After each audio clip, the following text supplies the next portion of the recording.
All right, here's my remote relay and vacuum switch. This is how it's hooked up. We've got the power cord coming in to the side of this box. The neutral goes to the white side. The ground goes to ground. And then on the outlet, you have to break this, just like you've got a switch to turn on a lamp. So if you can see, the black wire goes to,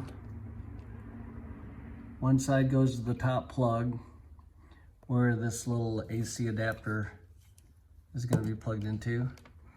And then the other wire goes to the relay, which is connected to this red wire, which supplies the second outlet when this relay is switched on with this little transformer.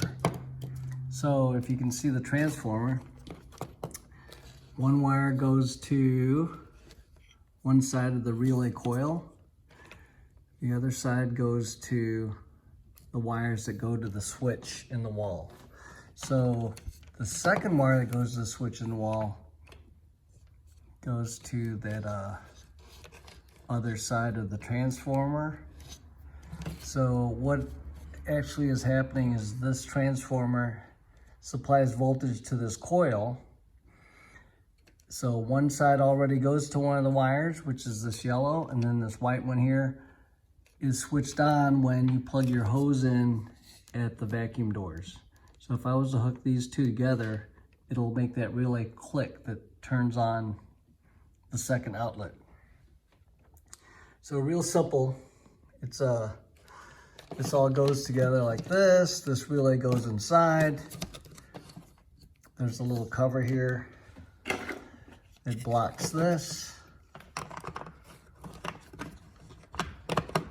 And then there's a wall plate that goes over this. And this one plugs into here to always be powered on, and the vacuum plugs into here. So whenever these two wires get shorted at the vacuum door with the little metal ring on the hose, turns on the relay, which turns on this outlet, which is going down to this vacuum.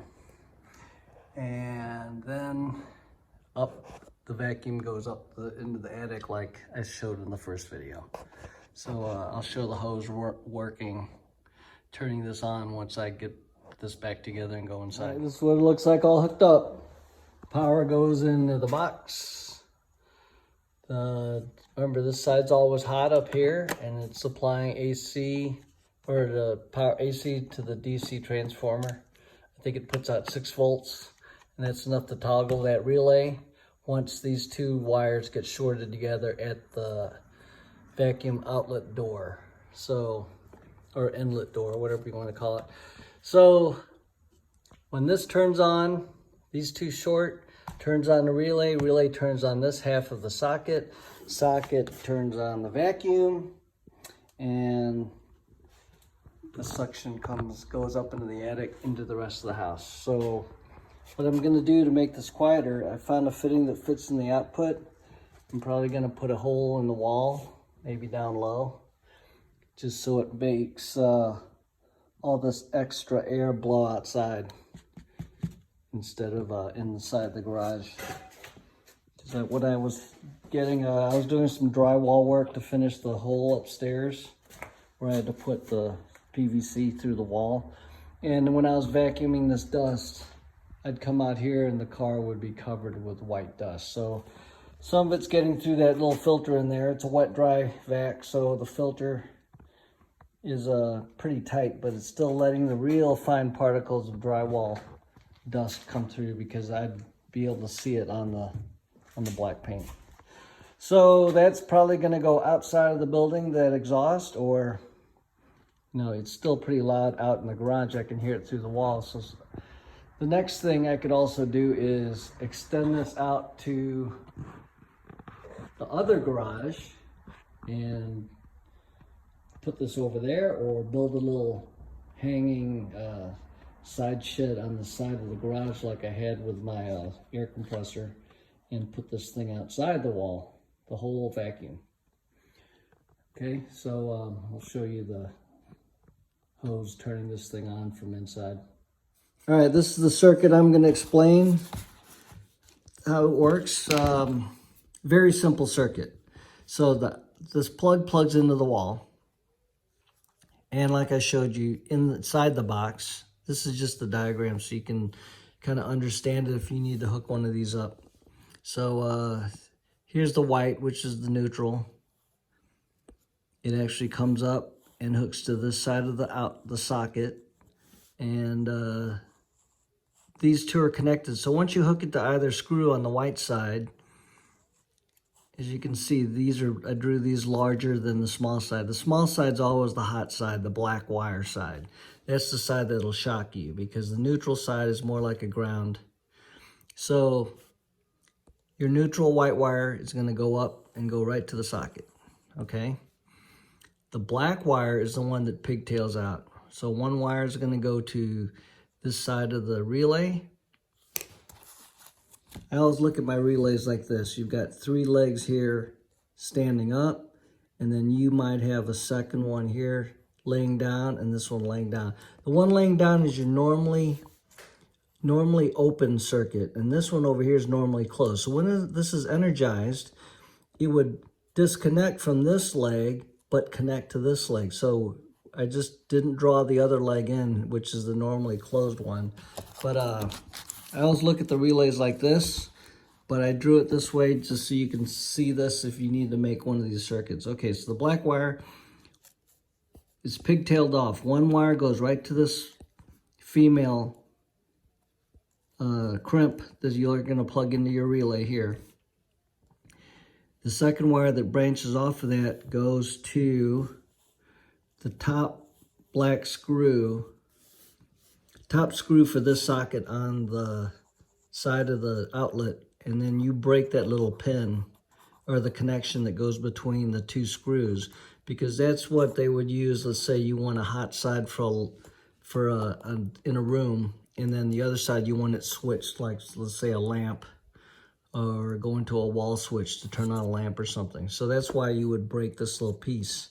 So what that actually does, it keeps this hot all the time, and it makes this switched every time this relay comes on. So as you can see, the black wire is going to go through this relay, and it goes to this side, which when this relay is closed, it's going to energize this outlet, and your vacuum's plugged into this outlet. So the way this is controlled, I drew the little AC to DC transformer. It's just a little 6-volt transformer. You can get them anywhere. It doesn't even have to be a DC, AC to DC. This one's just one I had in a box. I just grabbed it. It was enough to toggle this relay. It's a 12-volt automotive relay. So what I show here is plugged into the hot socket that's always hot. And then here's your primary. This is your secondary winding. It knocks it down to 6 volts. I drew, since it's a DC, if you look at the output on the print on the back of the transformer, it's DC 6 volts. That's why I drew a little diode here. So it doesn't really matter if it's DC or not, but then I have a little fuse in series, and then it goes up the wall to my little door switches, the 2 little pins in the vacuum door. So what happens is, now this is always hot, waiting for you to short these 2 wires together. So as you can see, one wire goes up the wall, and the other wire from the DC transformer is going to go right to one side of the coil of the relay. Now the other side of the relay, other side of the coil, I've got that running up to the other wire. I've got 2 wires running up, and then these go in parallel to every door in your house that you're going to have a port for vacuum. So it's real simple. You could actually short these 2 together right at the box to test it. This relay should click and it'll energize that socket. So there's also a ground on here, which would be on bottom edge of my socket. I didn't draw that because it would confuse everybody with all the extra lines crossing over, you know, like this. So, real simple circuit. Just put something in the comments if you can't figure this out. But this electronic stuff and wiring was always so easy for me. So I've always made a lot of circuits with the relays, turning things on and off. So if you have any questions, just put in a comment, and then I'll get a notification that somebody said something, and then I'll try to reply back as soon as possible. All right, guys, thank you. And so far this works really well, and I'll show the video of the vacuum working, and good luck. This is my DIY cheapo central vac, whole house vac project. Thanks for watching. Okay, I'm gonna show this thing actually working. So this is one of my doors I put in. I just finished all the drywall repairs here to this side where you saw the big hole, and the side in there, which took it out to the attic in the garage. But as you can see, let's get this. So here's the end of the hose. It's a 30-foot hose, and here's one of the floor cleaning brushes. So as you can see, there's two metal contacts down here and metal ring on the end of the hose. So once you plug this in, I got these off of eBay. They're less than $10 each. So when you, like I showed you those two wires out in the garage, once these two short together, it makes the vacuum come on. So listen. So now there's air suction come through the hose. And vacuum, and see how quiet it is? It's because the vacuum is out in the garage now.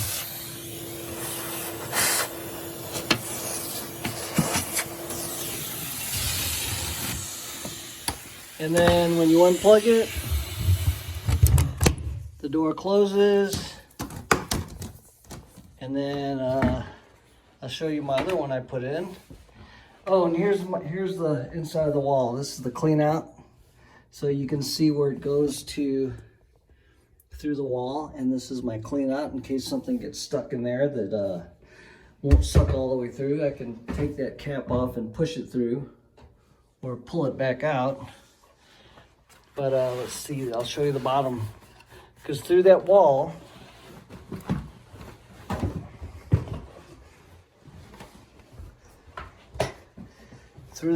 I drilled that hole going down. And here's the other one. So this is another door I got off eBay. This one's a off-white, but the same thing happens. You plug it in, and like I said before, this hose will reach all the way into the back bedrooms, the far corner of that wall over there, and it'll reach all the way to the far corner over there, and the whole kitchen with this 30-foot hose. So I can even vacuum the bathroom if I want.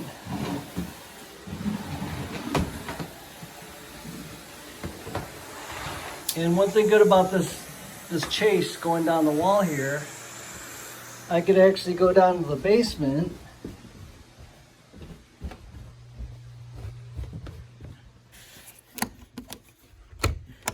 if I wanted to. I can put another door down here to be able to get this whole basement, because that 30-foot hose will reach the far corners of that space over there, and that bedroom back there, and the bar. So looks like this is going to work out well. I only put the two doors on the first and the second floor just to try this out, and it's pretty nice so far. But that'll work, and I'll show the diagram of my relay setup that I showed in the video. So this is that, and part 2 of the whole house DIY cheapo whole house vacuum, or central vac, whatever you want to call it, comes to an end. Thanks for watching, and I'll see you on the next video. Thank you.